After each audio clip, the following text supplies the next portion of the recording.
Hey lovely people, कैसे हैं आप सब? First of all, let me thank each one of you for your love and for your support. Thank you for subscribing my channel. आज ये मेरे show का पहला दिन है जिसमें मैं आपको मिलाने जा रही हूँ हास्य के सम्राट पद्मश्री सुरेंद्र शर्मा जी से। हमें कितने सालों से हंसाते आ रहे हैं, करीब 50 सालों से। This is so amazing. तो आइए चलते हैं उनके घर।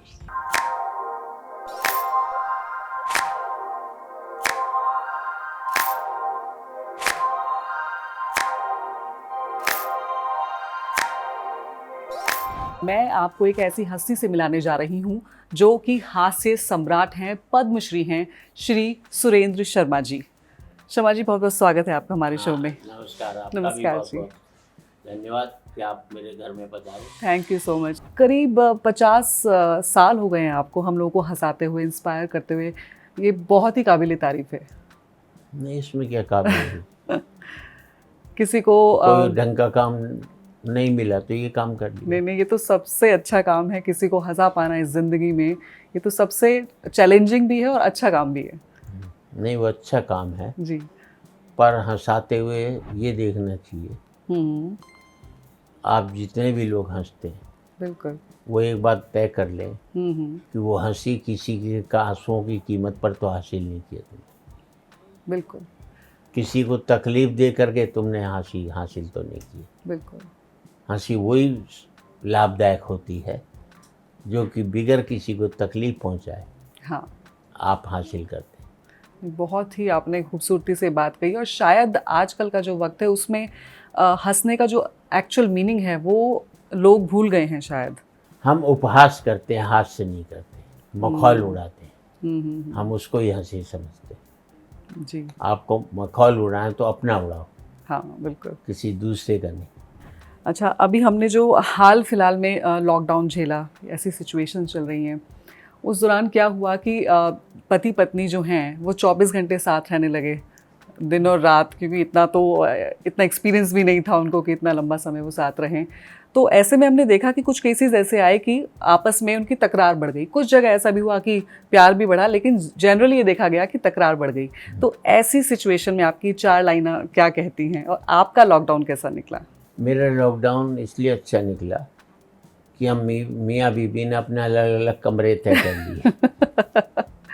अच्छा, पहले से डिसाइड हो गया था कि अब लॉकडाउन हो रहा है और वो अपने कमरे में, मैं अपने कमरे में। नहीं, मेरा पीछे 25-30 साल से अलग अलग कमरे हैं। अच्छा, क्योंकि उसको जो चैनल देखना है वो मुझे नहीं देखना, जो मुझे देखना है वो उसे नहीं देखना। तो आपने ये फिर समस्या उसको दूर क्या है कर कि दी। सुबह रात देर तक देखने की आदत है, सुबह देर से उठने। अच्छा। मैं सुबह 7 बजे उठ करके तो अननेसेसरी किसी की नींद बर्बाद की जाए और रात को मेरी बर्बाद हो, सुबह उसकी बर्बाद हो, बिल्कुल। तो वो ठीक रहता फिर। तो मतलब जो तो जनरली हमारा जो रूटीन था जी पहले भी सदा पति पत्नी में ये कि अच्छी ज़िंदगी वही जलती जब पति लुगाई सो जाए तब घर में घुसे और उसको उठने से पहले निकल जाए, तो टकराव की स्थिति पैदा ही नहीं होगी। ये तो काफी, मतलब ये तो बिल्कुल ही चांस नहीं है जिस तरह से आपने ऑप्शन दिया है। बस ऑप्शन बस ये कि आप मिलो ही मत, कहाँ से लड़ोगे, और मिलोगे तो कोई ना कोई खर्चा तुम्हारे सर पर पड़ने वाला है, उससे बच जाओगे। हाँ। जो आर्थिक आपके ऊपर चोट पड़ने वाली है उससे आप बच जाते हैं। तो ये तो आपने बहुत ही अच्छा टिप दे दिया है, मुझे लगता है हमारे व्यूवर्स को। अच्छा, आपकी जो ये जर्नी है इसके बारे में हम जानना चाहेंगे। ये बहुत ही खूबसूरत रही, आपने सब लोगों को हंसाया। इसकी शुरुआत कैसे हुई, कब आपको ऐसा लगा कि आपको इस डायरेक्शन में जाना, और क्या फैमिली का सपोर्ट था आपको? फैमिली का मुझे कभी भी विरोध नहीं रहा। अच्छा। जिंदगी में सपोर्ट नहीं रहा तो विरोध भी नहीं रहा, न्यूट्रल था। क्योंकि मैं Shri Ram college of commerce में पढ़ रहा जी। और यार दोस्तों का सेकंड ईयर में एक ऐसी कंपनी आई। ओके। उस समय प्रहलाद गुप्ता होते थे, प्रहलाद ऑर्केस्ट्रा करके उसका था। वो wittiest person in my life I have ever seen. Okay. और उस कंपनी में मैं एक सदस्य के रूप में था और वो 6-7 लोगों का ग्रुप था। अच्छा। तो उसका काम कुछ नहीं था, एक दूसरे की टांग खींचना होता था सुबह से शाम तक। उस चक्करबाजी में हम सातों के सातों, एक बेईमान निकला, वो पास हो गया, बाकी 6 बेईमान। अच्छा। वो हमसे मिल कर के घर जाकर पढ़ लेता था, हम घर आकर सो जाते थे, तो वो पास हो गया। बाकी हम सब के सब फेल हुए। ओहो। उस फेल होने के चक्कर में ने मुझे हास रस का कवि बना दिया। और अब जब हम आप जर्नी की बात कर रहे हैं, तो अगर आप कवि नहीं होते तो फिर क्या क्या होते आप? मेरे पिताजी का आयुर्वेदिक मेडिसिन मैन्युफैक्चरिंग का काम था। अच्छा। फैक्ट्री एक हरियाणा में थी, एक दिल्ली में थी, मैं उसको संभालता। अच्छा। उसको संभाल ही रहा था मैं, कोई ऐसी बात नहीं है कि मैं कोई, यही मेरा काम था। और मैंने कम से कम 50 इंडस्ट्री खोली। वाओ। पिताजी ने कहा ये तो मैं संभाल लूँगा, तू ज़्यादा अपना इसमें टांग मत अड़ा। अच्छा। मैं कहता जब मैं आ रहा हूँ तो इसमें ये डेवलपमेंट, ये डेवलपमेंट, बोले अपने को जितना चाहिए उतना ही खाएंगे, उतना ही कमाएंगे, ज़्यादा आए तो बंद नहीं करनी अपने को। बिल्कुल। तो वो ज़्यादा डेवलपमेंट में कि विकास कर लो, सेल बढ़ा दो, ये कर दो, उसमें बिलीव नहीं करते थे। आराम से एक सेटिस्फेक्शन था। हाँ, यहाँ पर जगह ले रखी थी दिल्ली में, वहाँ पर भैंसें पाली हुई थी, दूध बढ़िया आ रहा है, ये आ रहा है, और क्या चाहिए अपने को। तो उस प्रकृति की व्यक्ति थी। और जब मैं बड़ा हो गया जी। तब मेरी सोच भी वैसी हो गई। अच्छा। काहे को फिजूल खर्ची करनी, काहे को ये करना। मेरे घर में 2 जोड़ी जूते, एक काला एक ब्राउन है। मैं कभी भी, आज तक मुझे ध्यान नहीं है कि मैंने कोई डिजाइनर कपड़े पहने हों, क्योंकि मैं एक तो रुपए ज़्यादा दूँ और दूसरे उसका एडवर्टाइजमेंट करूँ। हाँ, ये भी है। आजकल मैं पैसे मूर्ख ज़्यादा आदमी देते हूँ कि हैं पैसे और भी ज़्यादा दूँ और उसका विज्ञापन भी करूँ। बिल्कुल, वो भी फ्री में। हाँ, फ्री में करूँ विज्ञापन। तो मूर्ख लोग हैं, जूते पर भी डिजाइन लगा हुआ है उसका, इस पेन पर भी लगा हुआ है, शर्ट पर भी लगा हुआ है। हमारे से ज़्यादा पागल आदमी कोई हो सकता है? एक्चुअली हम खुशी किसी और चीज़ में हम लोग ढूंढते हैं। मुझे एक ने घड़ी दे दी, मैंने बीच में कभी ख़राब हुई और मैं दिखाने गया, मैंने कहा, बोले शर्मा जी कभी होकर इतनी महंगी घड़ी। मैंने क्या मतलब? बोले 80,000 की है। मुझे पता नहीं किस श्रोता ने मुझे दे दी। अच्छा। जब उसने बताया कि रेडो की है ये, तो बहुत हाँ, महंगी हाँ, घड़ी है, जी। उससे आया तुरंत मैंने अलमारी में बंद कर दी। अच्छा। 2-3 लोगों ने मुझे मॉन्ट ब्लॉक के पहन दिए, वो अभी तक मेरे अलमारी में बंद पड़े। ओके। बिल्कुल। मैं उसका विज्ञापन किसी का क्यों करूँ?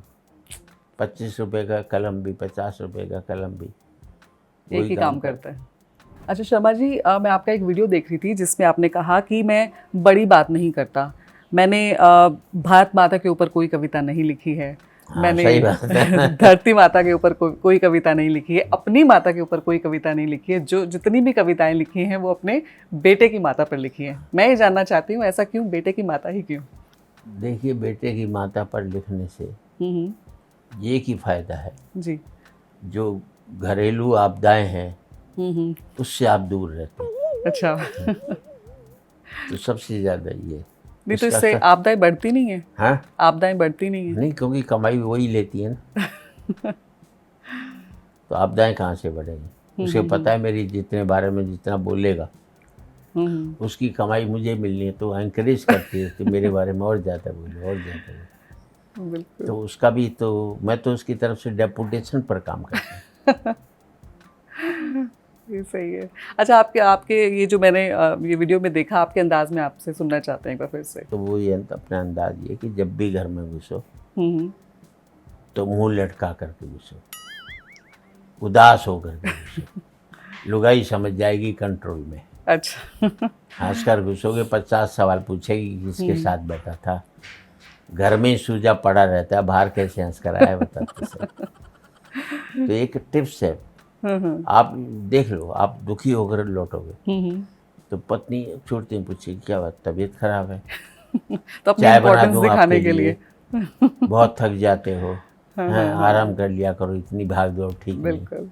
और जहाँ हंसते हो घुसे, 50 उल्टे सवाल पढ़े, कहाँ थे, किसके साथ थे, आज के खुश नजर आ रहे हो। आज क्यों खुश नहीं? वो तो इसलिए वो रेपुटेशन मेरी होगी कि घर में मुस्कुरा भी दूँ तो पत्नी पूछती क्या बात है, आज तबीयत खराब है क्या? तो शायद क्या यही वजह है जो जब आप परफॉर्म करते हैं कवि सम्मेलनों में तो आप काफ़ी सीरियस दिखाई देते हैं, बाकी आपके फैंस फॉलोइंग सब बहुत हंस रहे होते हैं लेकिन आपके चेहरे पर हंसी हम कम ही देखते हैं, तो क्या यही वजह है? नहीं, इसकी कई वजह होती हैं। अच्छा।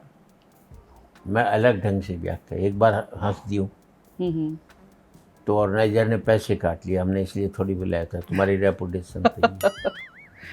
मतलब ऑर्गेनाइजर हंसने भी नहीं देते। नहीं, वो कहता है इसीलिए तो बुलाया था आपकी, तो रेपुटेशन ही है। हम्म। दूसरे मेरा मानना है कि आपका प्रोजेक्ट क्या है। हम्म। प्रोजेक्ट खुद को हंसने का नहीं है, दूसरों को हंसाने का का। होना चाहिए। आज हमारा प्रोजेक्ट दूसरे को हंसाने का नहीं है, खुद को हंसाने का होगा। हाँ। और तीसरा कंसेप्ट ये कहना चाहता हूँ, जो भी काम करो वो सीरियसली करो, चाहे हंसाने का ही हो। बिल्कुल। हम सीरियस Dedication काम को के भी साथ। हंसी में करते हैं, इसलिए मुल्क असफल हो जाता है। हम्म। हम हर काम को हमें सीरियसली लेना चाहिए, चाहे कोई भी हो। बिल्कुल। तो ये मतलब एक सक्सेस मंत्र आपकी तरफ से। फिर चौथी बात और, हाँ जी। जब आप एक्शन करेंगे, हंसेंगे, हम्म। कई कभी करते हैं हाथ हाँ, पर, हैं, हाँ। मैं नहीं करता। हाँ। तो ये नहीं करने की एक वजह होती है हम्म। कि ऑडियंस का 100% ध्यान मेरे कविता की वर्डिंग पर होता है और कहीं नहीं जाता। एक्चुअली। जब आप इधर उधर हाथ पैर चलाएंगे तो 10% वो देखेंगे, 15% वो देखेंगे, बिल्कुल। तो आपके वर्डिंग पर 100% हम्म। नहीं रहते। क्योंकि मैं मुंह से नहीं बोलता, मन से बोलता हूँ। हाँ। और आप मन से बोलोगे तो मन तक पहुँचेगा।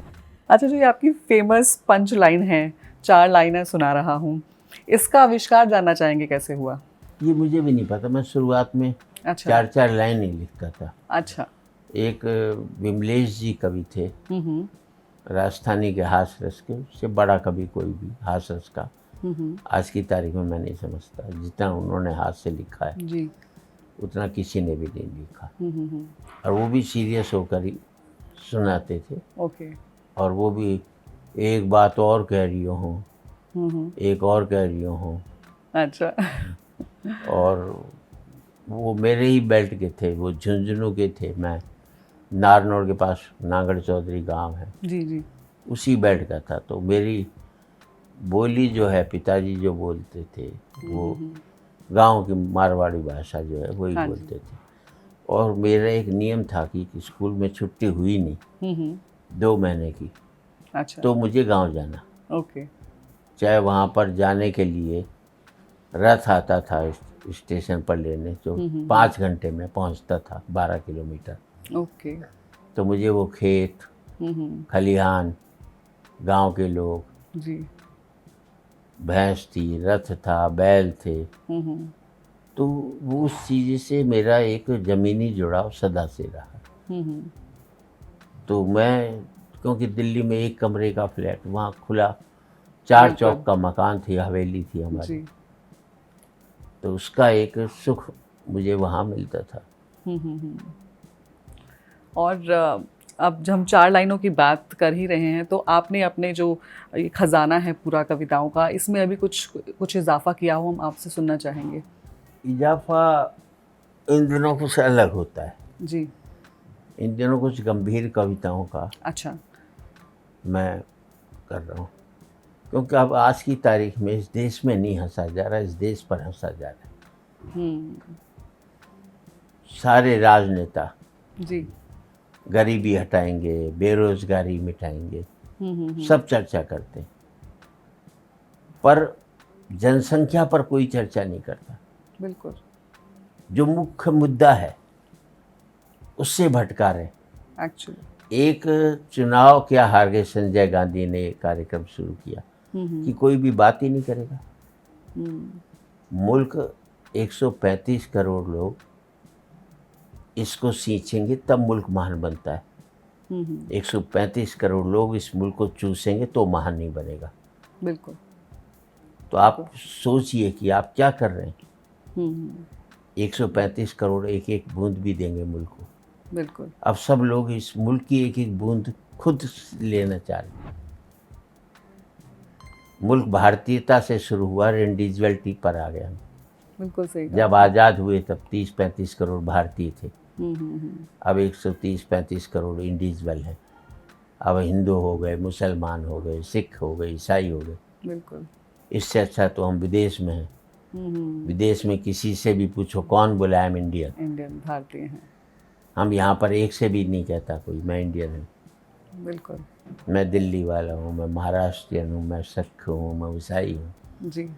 तो ये जो भारतीयता खो गई हमारी, ये इस वजह से खोई कि हमने इस मुल्क में हमारे क्या हक हैं उस पर ध्यान दिया। ये हक हमारे मुल्क के प्रति क्या कर्तव्य है, इस पर आज तक नहीं सोचा। बिल्कुल, जो आप ये लोगों को तो हंसाते ही हैं, और इस तरह के संदेश जो गहरे मतलब संदेश होते हैं जो सोचने पर मजबूर करते हैं, इस तरह के संदेश आप देते हैं। और आपने अभी कहा कि अब मैं इस तरह की गंभीर कविताएं लिख रहा हूँ। ये जो लेगेसी आप इतने सालों से इसको बढ़ाते आ रहे हैं, आज की सिनेरियो में आप क्या फ्यूचर इसका देखते हैं? मुझे लगता है इस देश में 4 सेवाएं थी, चिकित्सा, शिक्षा, राजनीति और धर्म। चारों के चारों उद्योग हो गए। बिल्कुल सही। सर्विसेज अगर उद्योग हो जाएंगी, अब तो मुझे लगता है जिसने उद्योग खोला है 100 लोगों को नौकरी दे रहा है, 100 का पेट पाल रहा है, वो वास्तव में मंदिर तो वो है। क्यों? हमारे मंदिर में तो हमारी बनाई हुई मूर्ति की पूजा होती है। उद्योगपति के जो आदमी काम करते हैं वहाँ ईश्वर की बनाई मूर्तियों की पूजा होती है। तो मेरा मानना है जी।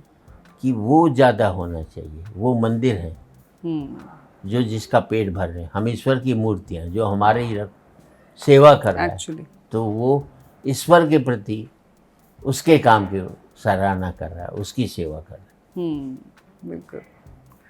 अच्छा शर्मा जी, मैंने आपको आपकी कविताओं के ज़रिए कहते हुए सुना कि नेताओं पे कविता लिखना आसान है, उसमें कोई हिम्मत की बात नहीं है। असली हिम्मत तो वो है कि आप अपनी बीवी पर लिखें। तो आप इतना खतरा मोल कैसे ले लेते हैं? खतरा मोल लेने ही तो मैं तो कह भी पाता हूँ, लोग तो कह भी नहीं पाते। तो आप खतरों के खिलाड़ी हैं।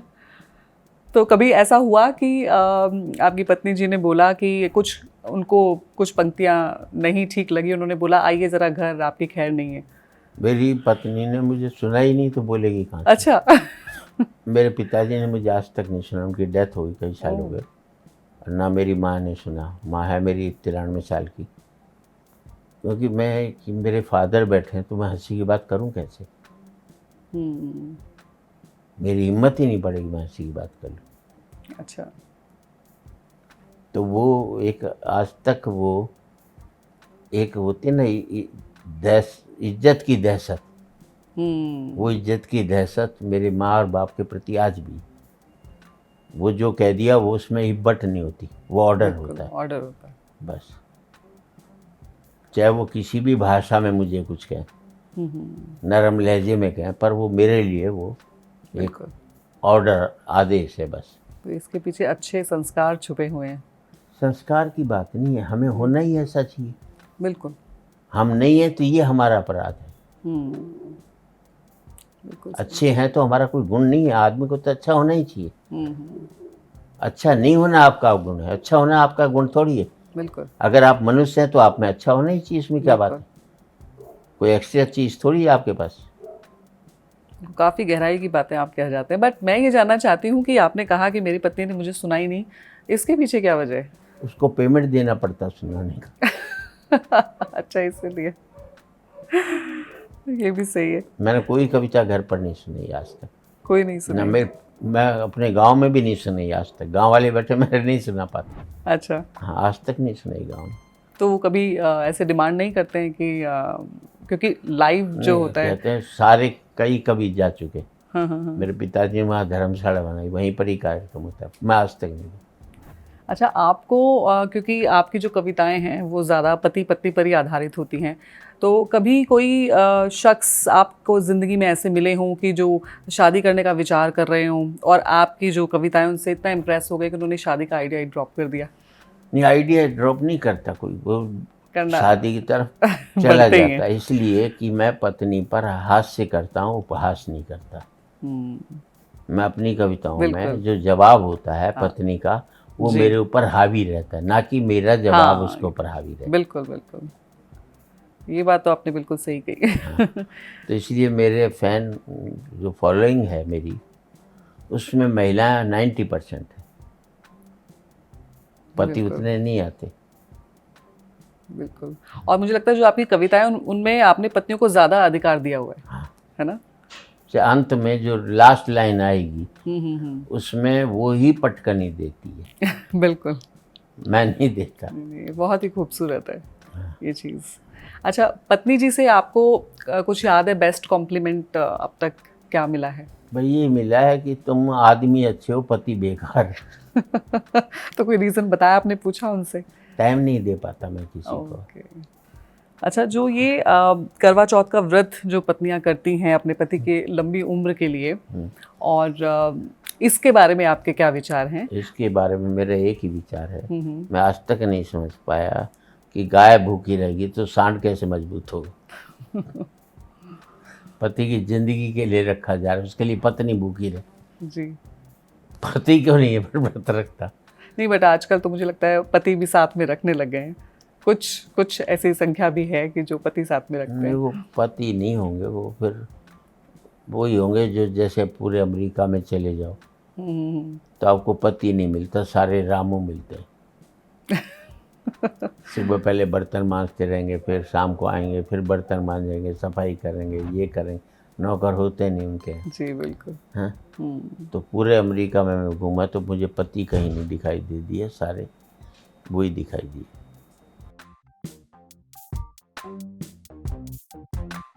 तो चलिए अब हम अपने नेक्स्ट सेगमेंट की तरफ बढ़ते हैं, जो है रैपिड फायर राउंड।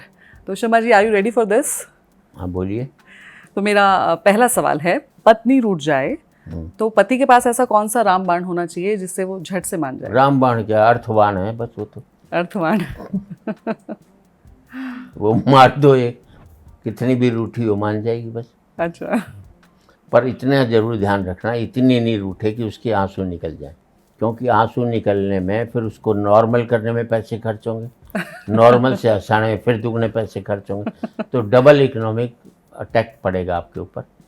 तो बस जहाँ थोड़ी रूठे तभी कम पैसों में सलट जाएगा मामला, ज़्यादा रूठ जाएगी तो ज़्यादा पैसे खर्च होंगे। बिल्कुल सही कहा आपने। अच्छा, पुलिस की मार या पत्नी की फटकार, क्या आपको सबसे ज़्यादा खतरनाक लगता है? मेरे ख्याल से तो पुलिस की मार खतरनाक नहीं है इतनी, वो तो पुलिस मारने को तैयार हो तो कुछ न कुछ ले दे करके मामला सुलझ सकता है। कि पत्नी की जो फटकार होती है वो, क्योंकि उसके साथ ही रह करके बैर करने की वाली बात होती है। अच्छा, अगर पत्नी खुद की हो तो आफत, लेकिन अगर दूसरे की हो तो फिर क्या? पत्नी को पता नहीं लगे तब तक तो बहुत अच्छी है, पत्नी को पता लग जाए तो फिर आफत ही आफत है। बस इस सलीके से हो कि पत्नी को पता नहीं। और आपकी नज़र में पत्नी की 2 क्वालिटीज़? क्या ऐसा है कि मैं क्वालिटी बता तो दूं, पर मेरे साथ एक ही दिक्कत है, झूठ मैं कह नहीं पाऊंगा और सत्य पत्नी बर्दाश्त नहीं कर पाएगी। तो इससे बेटर है चुप रहें। और आपकी पत्नी की आपको अब तक की बेस्ट एडवाइस? ये रही खबरदार जो मेरे सामने आए तो। तो फिर आप जाते हैं या फिर थोड़ा रुकने के बाद? मान लेती हूँ उसकी बात, और क्या। और हैप्पी मैरिज के 2 नुस्खे? हैप्पी मैरिज का एक ही नुस्खा है, जो पत्नी का अपनी बात पत्नी पर मत थोपो, और जो पत्नी का उस बात को मान लो, बस मान लो। क्योंकि अंततः वो आपको माननी पड़ेगी। तो जो पहली बार कहे उसी बात मान लो, तो बेकार के तनाव से आप बच जाओगे। और ज़िंदगी को सफल बनाने का एक ही ध्येय है, बस पत्नी से आमना सामना जितना कम हो सके उतना ही फायदे में रहोगे। कभी आम जैसे शादी के टाइम में यही तो होता है जी। हाँ, एक दूसरे को हाथ मिलाते हैं, हाँ, वो जो हाथ पकड़ते हैं उसका, वो वैसे ही लगता है जैसे जो पहलवान कुश्तियाँ लड़ते हैं ना, उससे पहले दोनों के हाथ मिलाते हैं। तभी मैं समझ गया था इसके बाद उठा पटक होने वाली वाली है। क्यों, पति बातचीत होती है पति पत्नी, वो बात करती रहे और आप चित होते रहो। Very nice. अच्छा, व्हाट मेक्स यू लाफ? ऐसी क्या चीज़ है जो आपको हंसा सकती है? जैसे हमारा ग्रह मंगल पर पहुंचा, मुझे मुल्क में जो अच्छा होता है वो चीज़ हंसाती है। हास्य रस कवि होने के 2 फायदे। कवि होने के तो एक ही फायदा है, एक तो आर्थिक कमाई होती है, और किसी को अपना गम भूल जाए 10 मिनट के लिए भी, तो वो भी एक बहुत बड़ी उपलब्धि है। बिल्कुल। पर हास्य और व्यंग में फ़र्क होता है। व्यंग सोचने पर विवश करता है आपको, और हास्य सोचने से मुक्त करता है। जो चीज़ सोचने से मुक्त करे वो बेहतर होती है। बिल्कुल सही कहा आपने। अच्छा, पत्नी का मतलब पति के ऊपर तनी रहे, तो फिर पति का मतलब क्या है? जो उसको अपने ऊपर तनने दे, और क्या है। अच्छा, शादी का लड्डू खा लेना चाहिए या फिर रहने ही दें? नहीं, ज़रूर खाना चाहिए। ज़रूर खाना चाहिए। इसलिए खाना चाहिए कि अगर आपके माता पिता ने नहीं खाया होता तो आप पैदा नहीं होते। अब जो हमारा नेक्स्ट सेगमेंट है वो है फैंस कनेक्ट, जिसमें हम शर्मा जी आपसे आपके फ़ैन को कनेक्ट कराएंगे। निशांत पवार हैं दिल्ली से, आपके बहुत बड़े फ़ैन हैं। इन्होंने आपके लिए एक सवाल भेजा है। पहले ये देख लेते हैं क्या सवाल है। Hello Surinder sir. Sir, I'm a big fan of your comedy and I also watch your mostly comedy videos online. Sir, आपकी voice and आपके eyes के reaction है वो आपके comedy punch line के साथ साथ comedy करती हैं. सर, मैं एक होटल इंडस्ट्री से सर बिलोंग करता हूँ, जिसके अंडर हमें भी कस्टमर को एंटरटेन करना पड़ता है। आप तो एक स्टैंडिंग कॉमेडी करते हैं तो हम एंटरटेन होते हैं, हम हंस के लोटपोट हो जाते हैं। सर, मेरा क्वेश्चन यही है आपसे कि एक हमें कुछ ऐसी एडवाइस दे जिससे कि हमारे जो कस्टमर्स हैं हम उनसे अच्छी तरह एंटरटेन कर पाएँ। इसके एक ही आपको शिक्षा दे रहा हूँ मैं जी। एक ही संदेश देना है। आप क्रिएटिव आदमी हैं, हर क्रिएटिव आदमी को एक ही संदेश देना है कि जितने भी संदेश देने वाले हैं उनसे बच कर रहो। अपना निर्णय लो। जब आप अपना निर्णय लेंगे लोगों को किस तरह से एंटरटेन करने का, तो आपका ओरिजिनल होगा।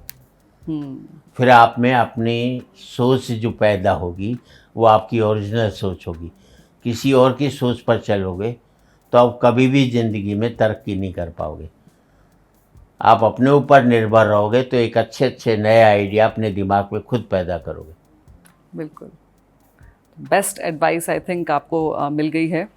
Thank you so much Sharma ji, हमें बहुत मज़ा आया आपसे बात करके। आप हमें यूं ही हंसाते रहें और खुद भी हंसते रहें और खुश रहें। Thank you so much. बहुत बहुत धन्यवाद। तो आज हमने आपको मिलवाया हास्य रस के बेताज बादशाह सुरेंद्र शर्मा जी से, जो आपको हंसाने में तो नंबर 1 हैं ही, बल्कि दिल के भी बेहद नेक इंसान हैं।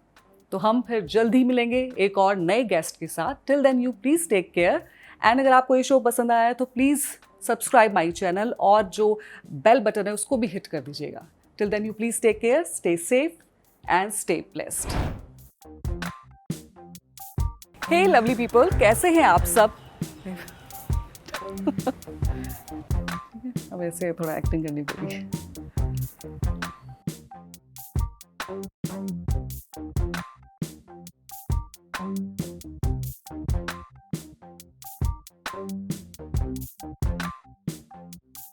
Thank you.